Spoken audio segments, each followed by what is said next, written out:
What's Strikes the the purpose of like turning them into a witch? because we Oh, can. okay. I get it. I get it now. Okay. Oh man, I see. I understand.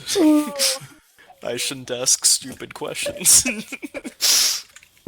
Hello, everybody, welcome to another video. My name is Potato XC. I spend my time in Minecraft asking not should I do this thing, rather can I do this thing? You'll probably notice this video is pretty different from my previous content, but I've been working pretty hard on this idea and doing lots of brainstorming for it. So I want to take a second to show it off and some of the progress I've made. Because you see, while some people are working to optimize farming things like sugarcane, pumpkins, cobblestone, wood, you know, the actually useful things, I've been using my precious time to look into farming chicken jockeys. Specifically, arguably one of the rarer mobs in Minecraft, a zombie villager chicken jockey.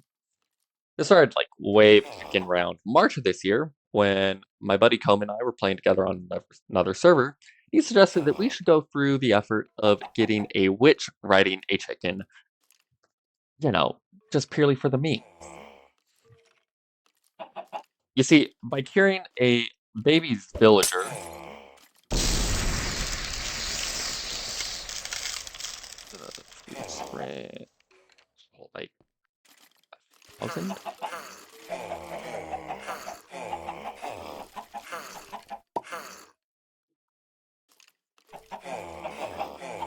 If you cure a baby zombie villager riding a chicken, the resulting cured villager will still be riding chicken. If he can just.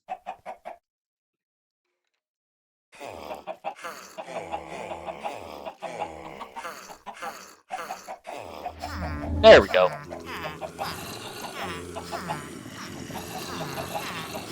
I maybe didn't think this through too well.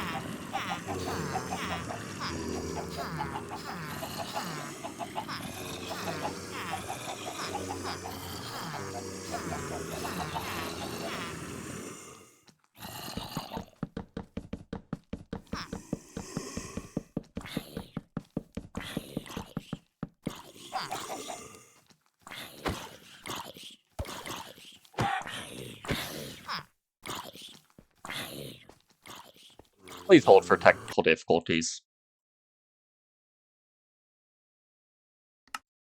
And we're back. So, anyways, there we go. Yeah, villager will still be riding chicken. And then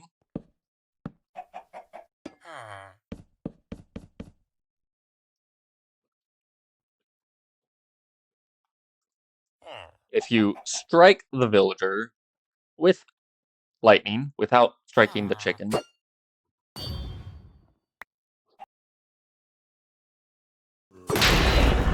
we go.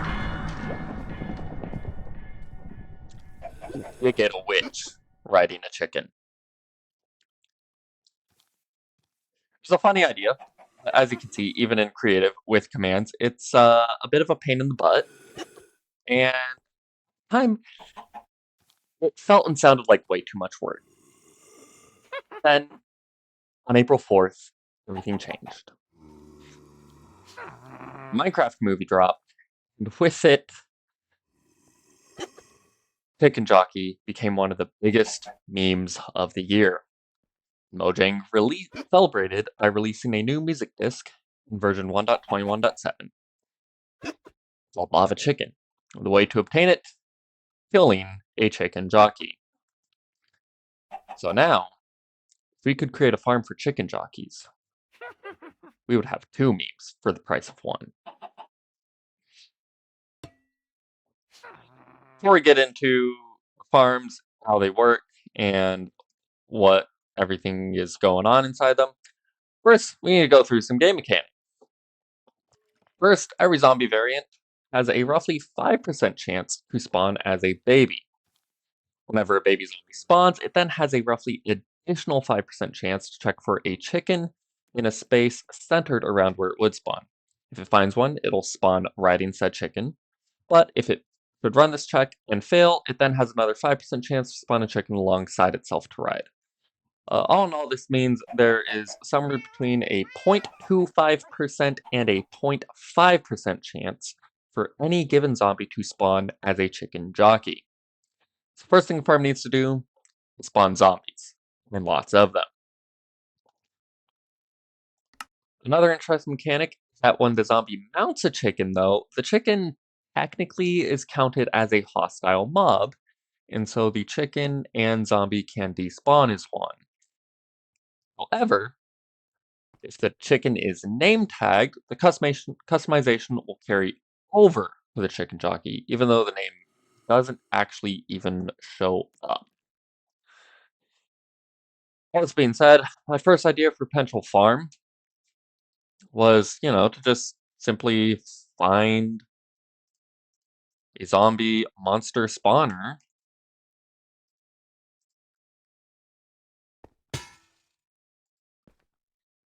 and just leave a bunch of chickens all around.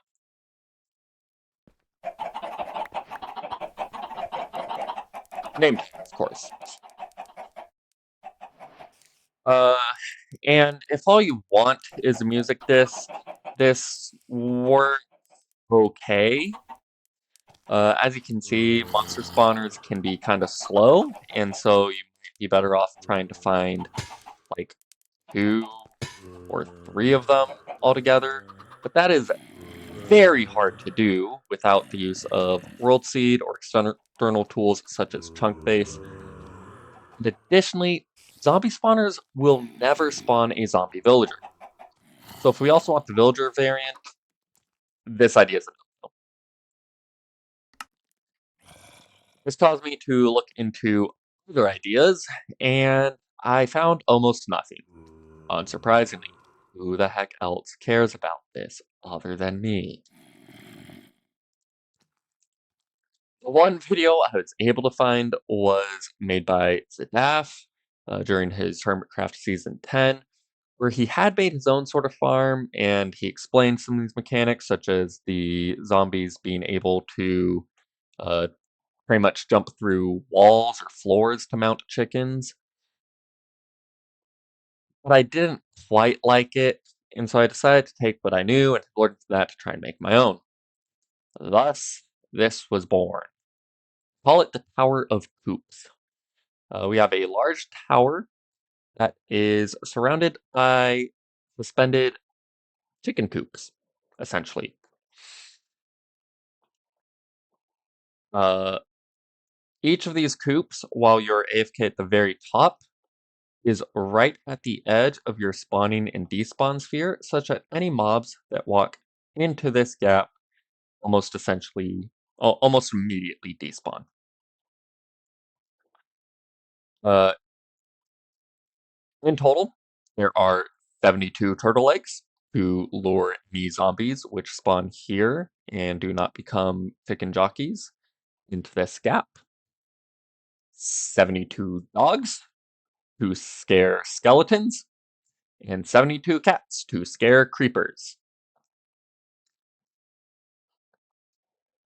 We also made it just small enough that Enderman could not spawn, and carpets prevent spiders from spawning.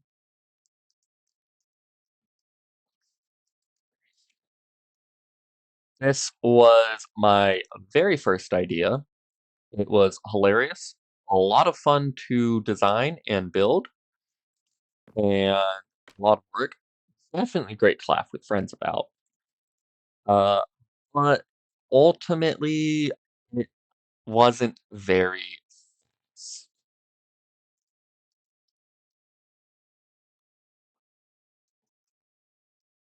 As you can see, mobs spawn kinda slow, and when I checked, we hardly ever hit mob cap.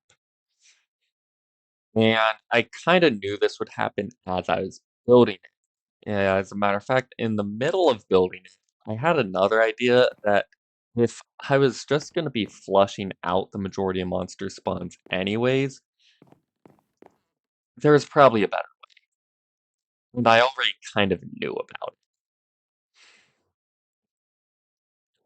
This right here is a general mob farm designed by Potato. They've already done lots of the legwork into creating this design with a boat clock that triggers dispensers to flush mobs out off of the spawning platforms into this funnel.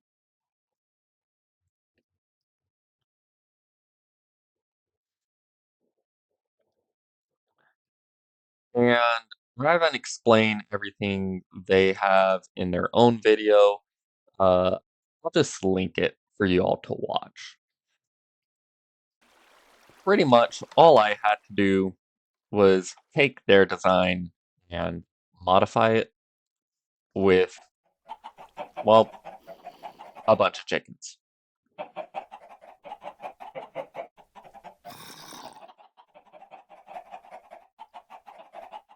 Oh, would you look at that?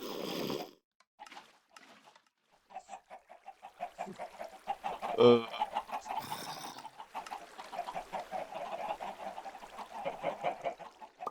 that was not planned.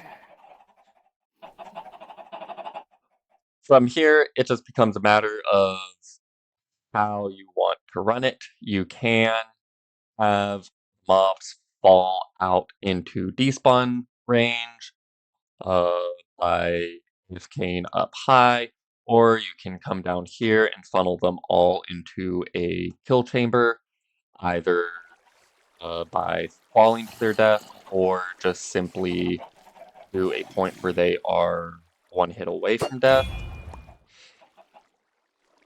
And you can just simply collect mob drops down there.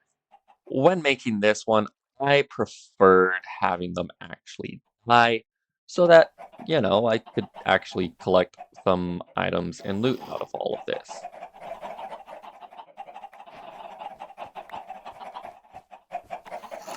There's actually two of them. That's funny.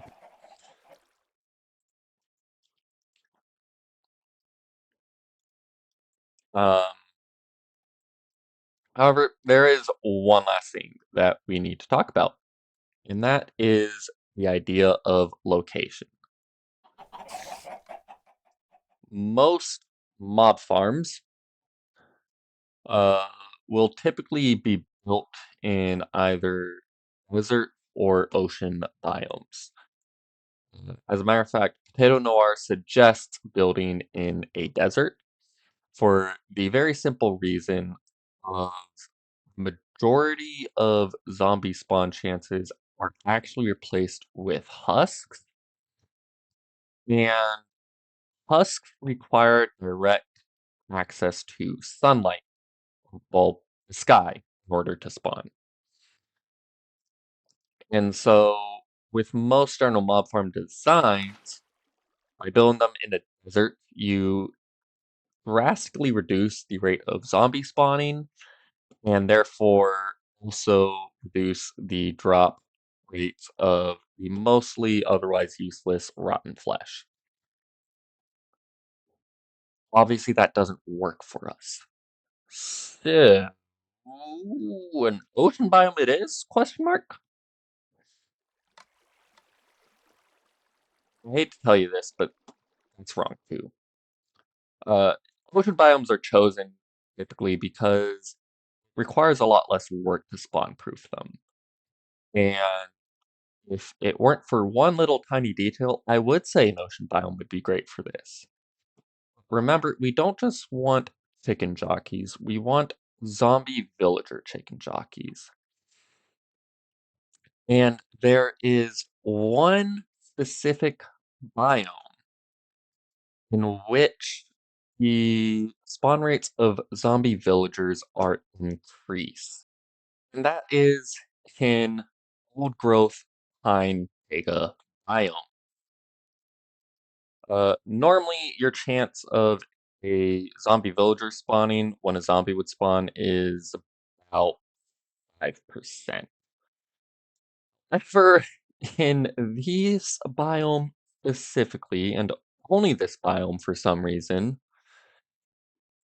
the chances of a zombie villager spawning is almost 5 times higher. Why? I don't know. You have any explanation? Because I don't. Either way, that means that if you want the ridiculous meme that is villager chicken jockeys, full growth pine taiga biomes are actually your ideal. And after a couple of hours of either AFKing or sitting in the middle of a drop kill chamber, essentially you got a handful of music discs to collect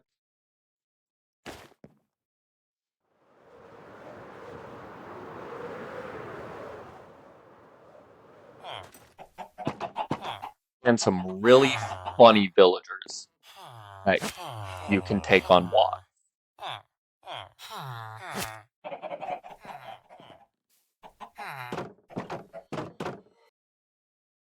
Once again, this is pretty different from my other content, so if you enjoyed this, please make sure to like and subscribe. Leave a comment so I can know to do more of these kinds of stupid farms and explaining how or why they work the way they do. Especially because this does take quite a bit of time to research all the various mechanics, figure out how to implement all of them. Uh, Thank you so much for watching, though. I do hope you enjoyed my silly shenanigans, and I will see you in the next video. Goodbye.